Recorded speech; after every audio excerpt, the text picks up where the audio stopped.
Everybody, welcome. Appreciate it again. This is our fourth podcast, OnTask podcast. This is Paul Wiesner. I'm the CEO of Realty Connection, which is the producer of OnTask, the CRM recruiting platform that brings in the MLS data with our partnership with Teradata. And of course, with me is my usual partner in crime, with Pro Broker Associates up in Canada. Rob, how are you doing today?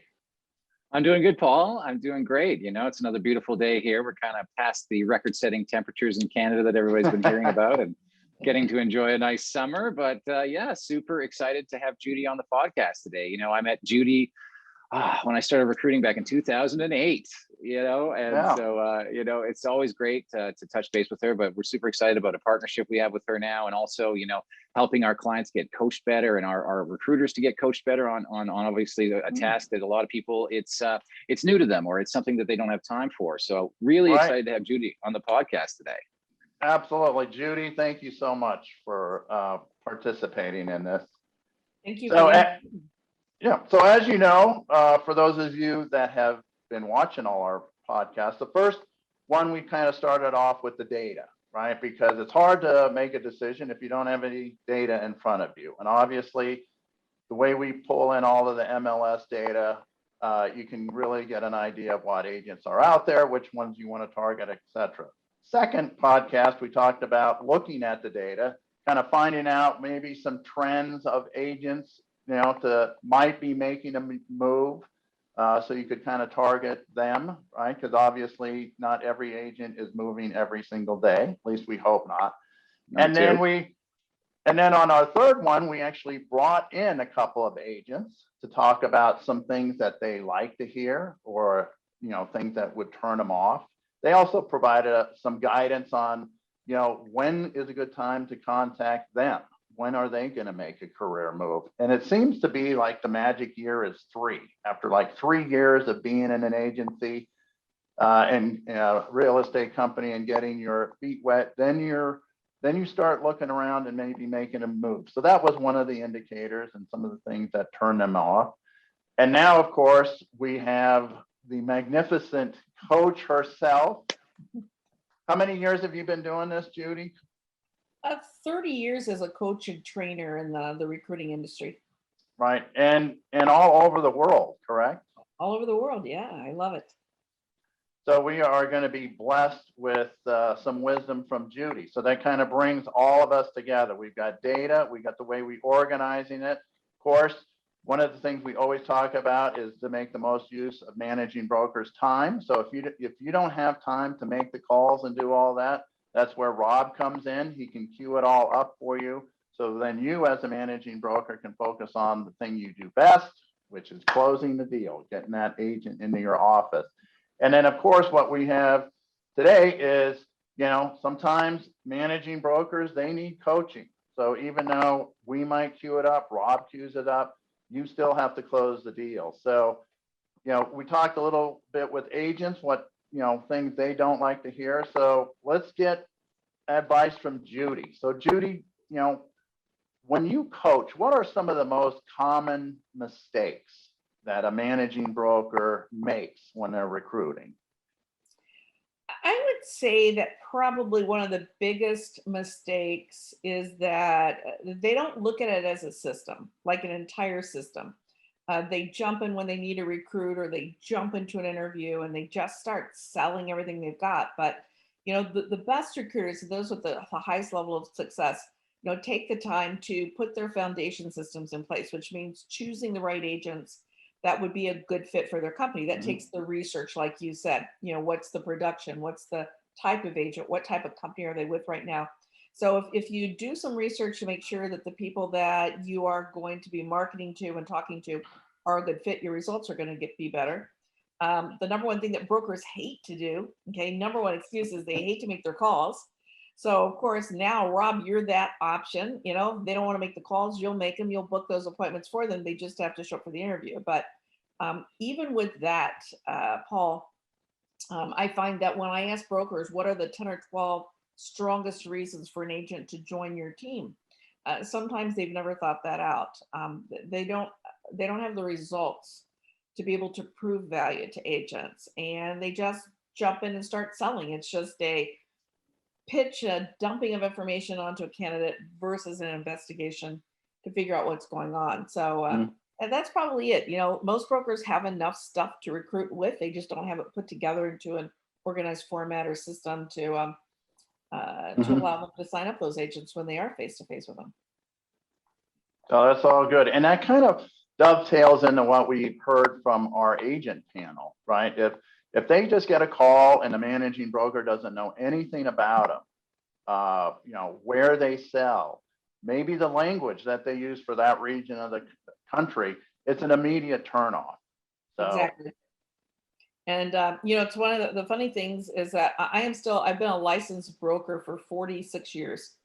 And because my license is still active, I still get recruiting pieces and calls. Now, again, I've been a speaker for 30 years, so I don't really actively list and sell real estate, but I get calls from brokers and letters that say, we're really impressed with your production. And sometimes I'll kind of tease them. I'll go, wow, so your standards are obviously really low since I have no production. And then to make it worse, right? If I'm a broker and I've done something that's stupid to make a call, make a statement that's not true, if that's bad enough. But if I call them out on it, then typically they just hang up. It's no, gosh, I'm really sorry, and we're just, would love to tell you about. No, nothing. It's just they hang up, call, oops, okay, right. That wasn't good. And so like I said, with regard to terminology, as the agents that you had on said, and I see this on Facebook probably posted once a week, any agent who is being recruited by a broker or recruiter that cannot pronounce the name of our trademark, which is realtor, properly, it's just a huge turnoff for agents. I have no idea. It's like realtor. It's right up there with the chicken and the egg. Which came first, chicken or the egg? It's like, where did the A come? Like, there's never been an A in realtor. But now I'm never going to obviously correct the consumer, and typically I don't correct most people. But if I'm coaching a broker or a recruiter, and they start off saying, "Yeah, I was talking to a realtor today," I'm like, excuse me, let's just stop right here. It is realtor, and that will cost you a recruit. And that was evident last month with your agency. Yeah, for sure. So Judy, obviously, it's rare that when you first reach out to an agent and call them, let's say Rob calls and gets an interview keyed up, it's rare that they're going to immediately, hey, I'm interested, I'm coming over right away. So is there a technique to staying in touch with agents or farming agents? How does one approach that so you're always at the forefront of their mind when they're ready to make a move? Well, that's really your marketing strategy. That's part of your foundation systems. And there are two aspects of a marketing strategy. One aspect of it is the education part of it. That means that if on a monthly basis, I'm sending the recruits that I want information on tools that we provide to our agents or results that agents have had, and I'm educating them about my results, then they have a curiosity about what I have to offer. And interestingly enough, that will allow Rob to book more interviews for the broker because they already have an idea of what we have to offer. So education is part of it. But sometimes, just like with sellers, if I'm telling you all the reasons why you should join my team, but you have absolutely no interest, then you're pretty quick to throw that stuff away or delete it as it comes in. So the second part of marketing is called positioning. And positioning is what we do to keep our name in front of the agent at all times. Agents do the same thing in their business. They have calendars that they send out. They have magnets. It's just stuff that keeps their name out there. Now, as brokers, we can't really ask our recruits to put our calendars and magnets on their refrigerator. I mean, we could, and they might, but typically we got to do something else. So social media is a great way to stay positioned. All your different social media platforms can be used to make comments, have them constantly see your name. We have a newsletter called the Monday Morning Newsletter, motivational messages that brokers can send to their agents and recruits. It has nothing to do with recruiting. It's just, feel good stuff that they can get every week and have that broker's name in front of them. So, You have to do both. And here's what we've done a lot of research on this, Paul. Any broker who is marketing will always have far more interviews and far more recruits, because the marketing is designed to do the first basically the marketing is designed to pre-sell the candidate before they come in. So if I've been marketing to you for a while, I've made phone calls to you, we've had text, you've seen some videos, you've seen some of the stuff we're doing. When I finally meet with you face to face, if you have already decided, I like Judy, I like what she's doing, I like the agents in her office, I like the reputation of that company, that's the first 50% of your job in recruiting, is to have them arrive at that point. Now, if they arrive at that point before they come in, then I can basically, through my interview process, figure out what's going on, offer solutions, and close that day, because you've already made that decision that you like me, subject to my being able to meet you. But if I'm meeting you for the first time, I've never done any marketing, you know nothing about the company, you know nothing about me, it's going to take several visits, because I have to get through that part of the process before you'll even think about transferring your business to me. So marketing plays a really important role. So would you put I agree. would you put like a drip campaign, or or Sure. I mean, how would you start reaching out to agents? Because like you said, I can't go into every agent that I want to recruit and hang a magnet on their refrigerator. Right. And I know you put out social media, but I mean, are there other ways to get your name and your value proposition in front of an agent? Yeah, sure. I mean, everything works. And when you can rotate different things, it's not as though they're always just getting the same thing. So I never suggest that it only be emails, or only text or whatever. You might have an email go out the first Monday of the month. You might have a video of something go out 2 weeks later. You might have a group text go out with something a couple of weeks later. So it's just more a multiple of different things. Video is the #1 way to communicate your message right now, because videos are retained, they're watched, and they're shared. Those are the 3 big things with videos. So I would definitely build a lot of video stuff in, whether you're texting videos or just short video clips into that marketing. But it can be hard copy, it can be digital copy. It could just it just keeps something coming in different formats. I think you're right about the videos, Judy. I think that's definitely something that even for us doing calls for somebody, let's say we set an appointment for them, it's on Thursday, and we set the appointment on Tuesday, why not send them a little video before then? I mean, I know people love bomb and text videos and things like that. Just, hey, it's Rob, looking forward to seeing you on Thursday at 2:00 at the office. Let me know if there's any questions, anything you have, looking forward to meeting you in person. Those type of videos, those little things that you can do now that you never used to be able to do 10 years ago, really help push the sales cycle or the recruiting cycle forward, in my opinion. Oh, absolutely. And since Michael Coburn is on the call, I love that guy. Great broker down in Texas. A couple of years ago, I made a suggestion to Michael, and I always love it when I make suggestions and the brokers carry through on those suggestions. And it was to start using video brochures. And that is a very new concept in this country. It's much more widely used, actually, interestingly enough, in Europe. But a video brochure has 3 short videos on it. One from you as the broker that says, hey, listen, thanks so much for taking the opportunity to come in and meet with us and learn a little bit about our company. Really looking forward to meeting you. We'd love for you to take look at the other 2 videos, which give you an overview of our services, as well as some of the comments from our agents. So you get your message from the broker. You got a quick 1-minute video that's flashing maybe your broker support. Artificial intelligence is obviously, this is the year that artificial intelligence has really hit the market. So you're going to see that moving forward. Your technology support, things like that. So you can do an overview there, and then you just some testimonies from the agent. So just imagine we've got this interview set up in a couple of days, drop that in your lap just before you come in, and suddenly you're impressed just in the presentation part of it. But it does, again, cause you to want to come on for that interview a little bit more. I know Michael's agents are using it with their listing presentations too. And as a sales agent, I would absolutely use that tool on every listing, because it's super cool. It's fun.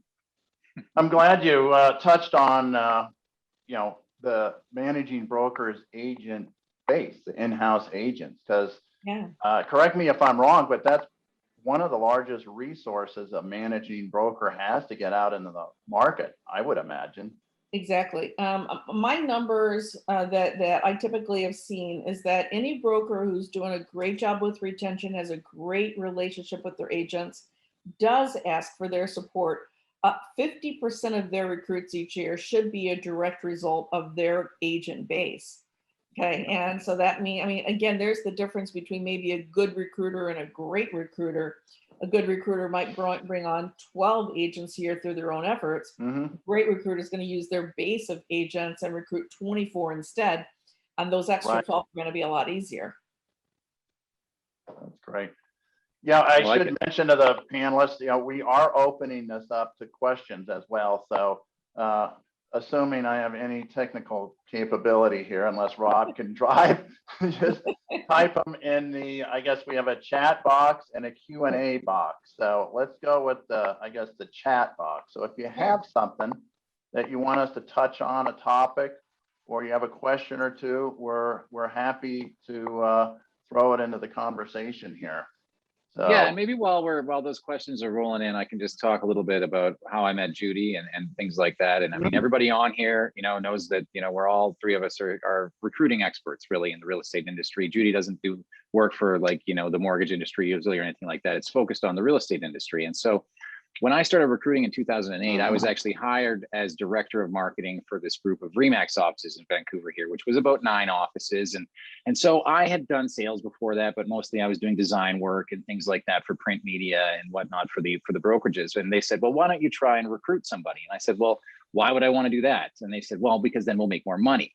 And I said, oh, okay, I get it now. Why that's valuable to you? Because I had recruited people for, Shaw Cable, our cable company here before. And every time you recruit somebody, it costs the company more money, which is obviously opposite for the real estate industry. And so I got the opportunity to get flown down in 2008 to RE/MAX headquarters in Denver and met Judy there. And she just had such a different perspective on things. She knows it's a sale. She's a sales lady at her heart in the first place. And so I think if you have people that are good at sales and marketing looking at recruiting, you really can get a leg up. And that's one of the things I really like about her program and the way that she does her training and things like that. A couple of calls a month can really transform, the way you look at your business. And so I know I'm not supposed to give a bunch of plugs here, but to be honest, while the questions are coming in, that's why I wanted to make sure we got Judy on this podcast, because it positively affected me. I actually went back again in 2011 and took the course again with her because I enjoyed it so much, and the value was there, because at the end of the day, you might be looking at it a certain way and you're doing it just one way that you've always done it, and if you look at it another way, you might get some more success. So that's what I love about it.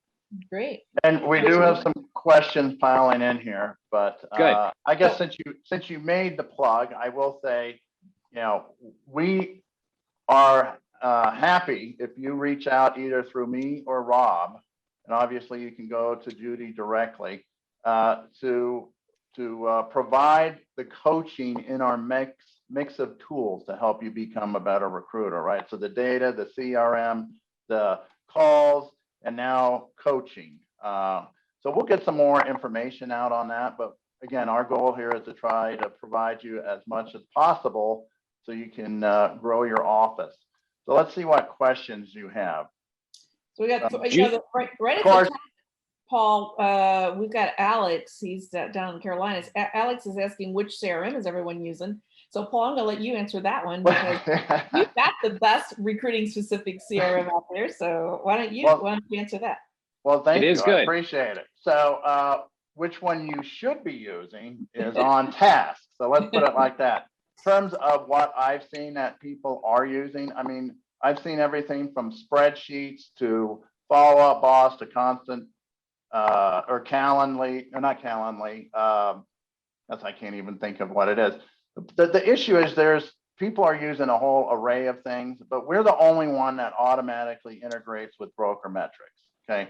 Right. So a lot of, Broker Kit, iProspect, a lot of systems, you have to download the information from the MLS or from your Broker Metrics account, and then upload it in a spreadsheet into the CRM.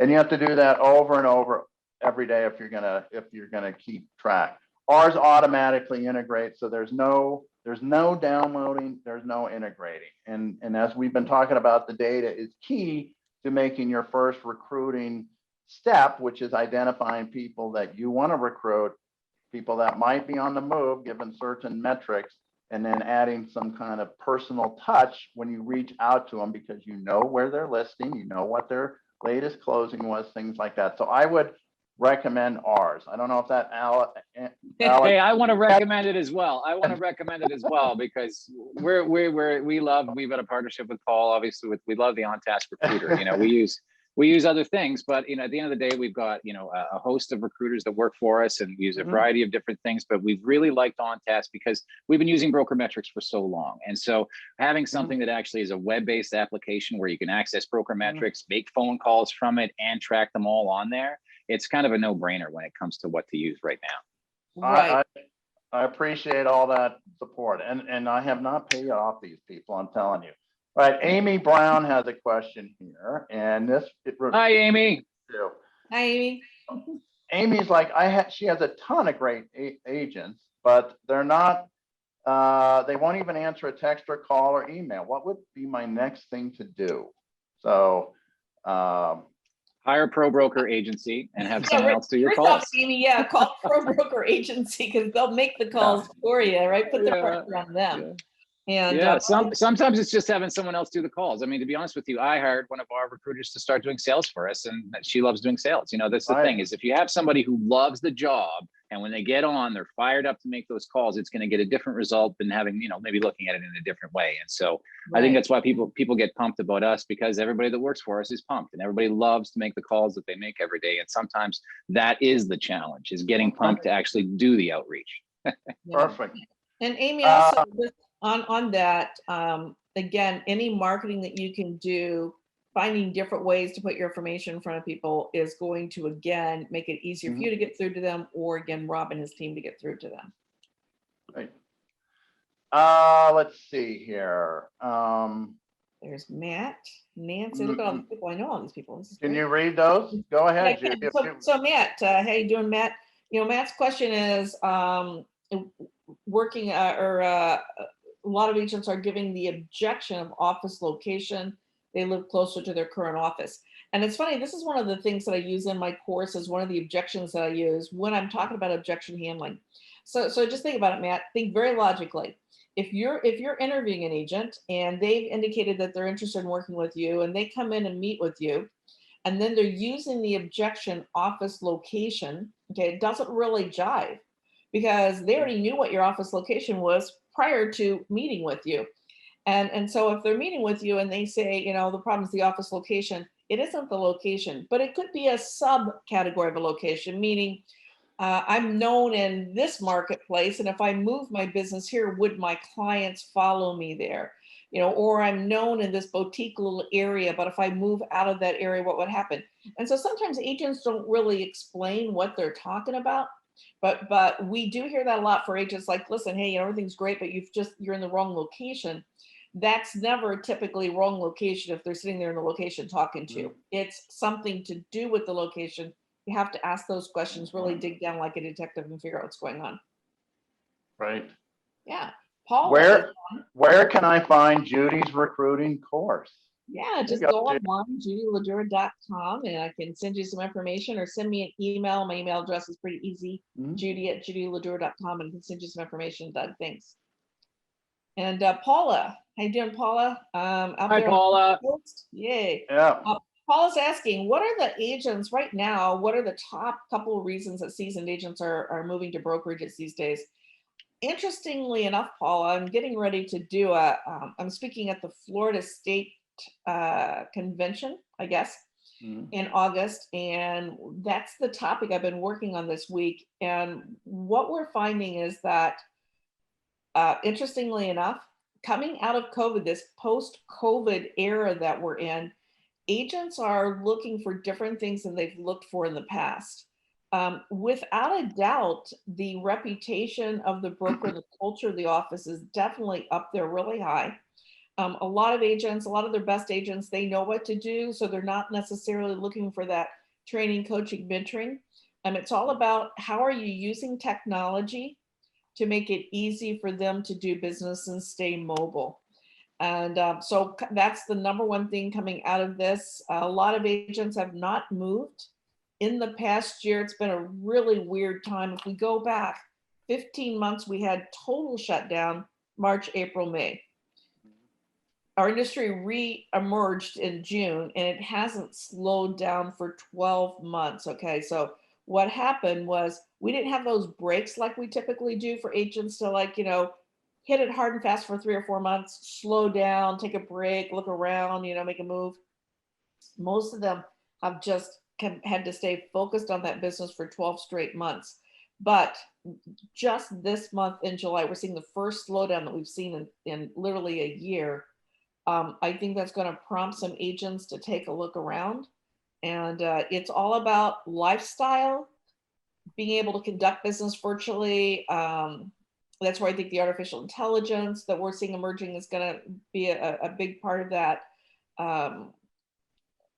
I see a lot of agents moving away from leads. I think that's because of the numbers with, just buying leads, that there's more of a focus of working your database based on the information that's coming out from NAR. So what sort of tools do you have to help agents stay connected to the database, know who within their database is making a move, working for those referrals, and being prepared in the event that there is another type of shutdown, based on another wave or the Delta variant or some unknown variables. It's just, that's what everyone is coming out of this COVID era, realizing that I need to be able to be mobile and do work from anywhere. And so it's all about the right technology.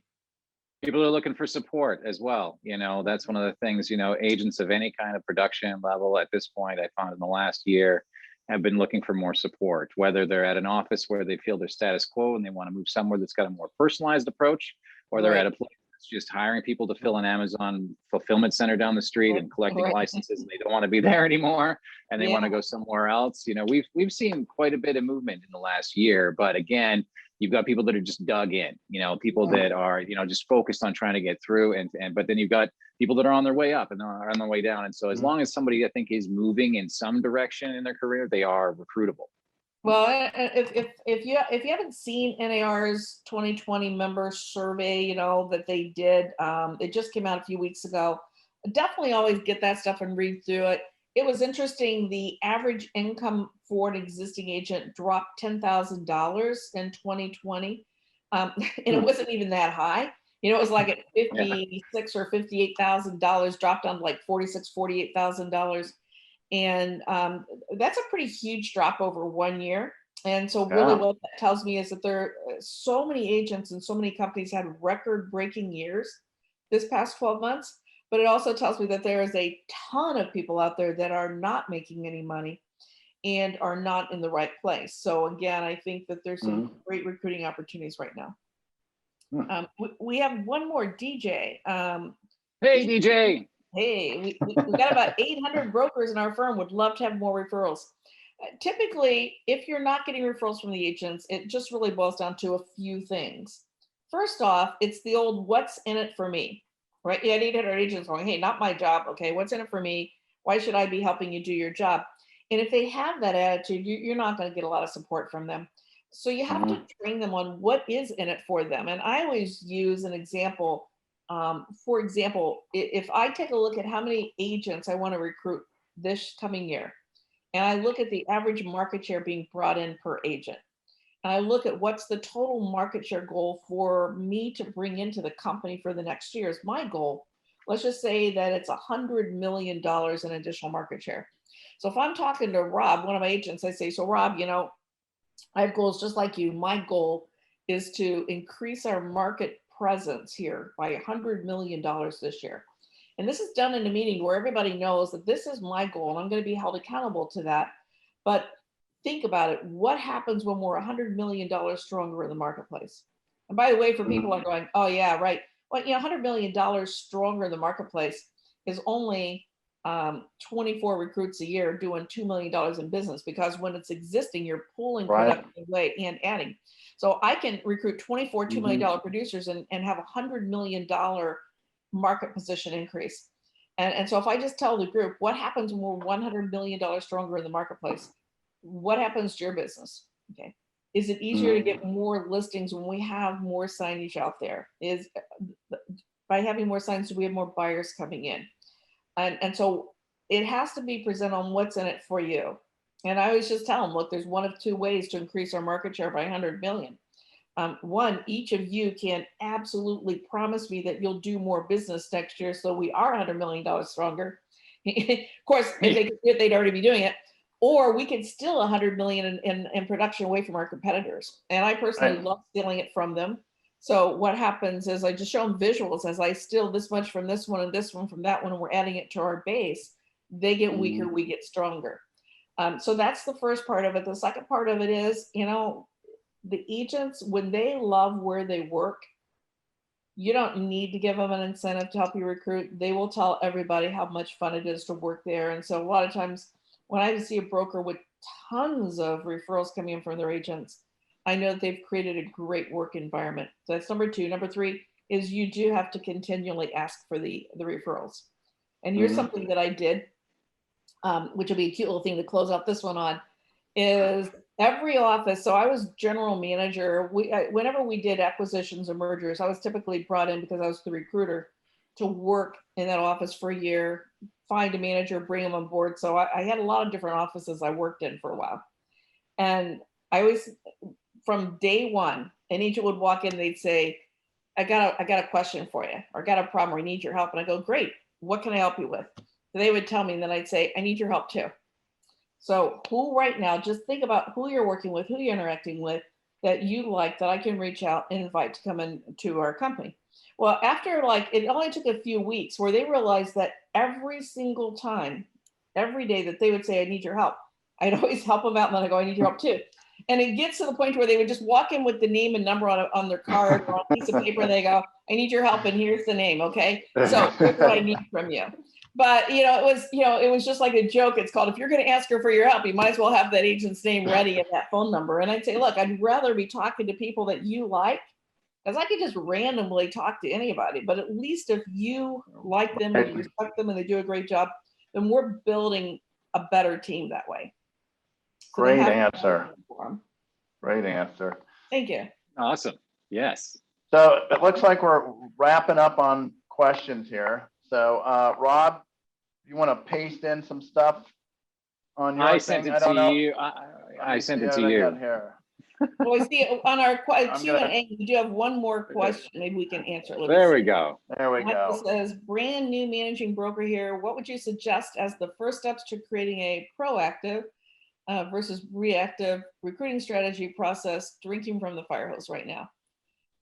So again, Michael, I think you can go back and watch some of the prior podcasts, but when you're first getting started, there are a lot of foundation steps to do. It's do your research, make sure that the agents that you're going to be recruiting are doing a great job for you.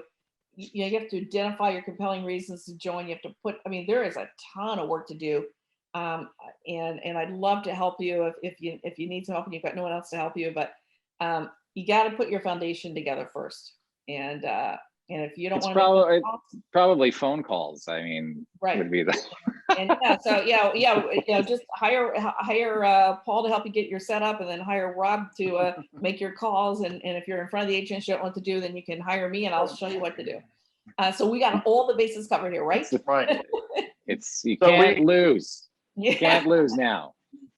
So any good recruiting system has to have a strong foundation. And I think, Judy and Rob both have just pointed it out, right? You need the data, you need the organizational tool, which is obviously OnTask, which we have texting, video, email. We bring in your agent roster with co-brokes, all that. You have Rob out there to move things to the higher value where you're closing the deal. So he'll reach out to your targeted list, make the calls, queue them up, give them the marketing points that Judy was discussing earlier. So they have something more to go on when they schedule that appointment with you. And then of course, lastly, Judy, with all of her wonderful points here, not only to show you how to be a better recruiter with your communication, but also how do you get the most out of your team, your agency, right? The agents that work for you, because you as one person can only do one thing. If you've got 800 people out there like DJ does, imagine if each one of them would recruit one person a year. I mean, that would be huge for that company. Right.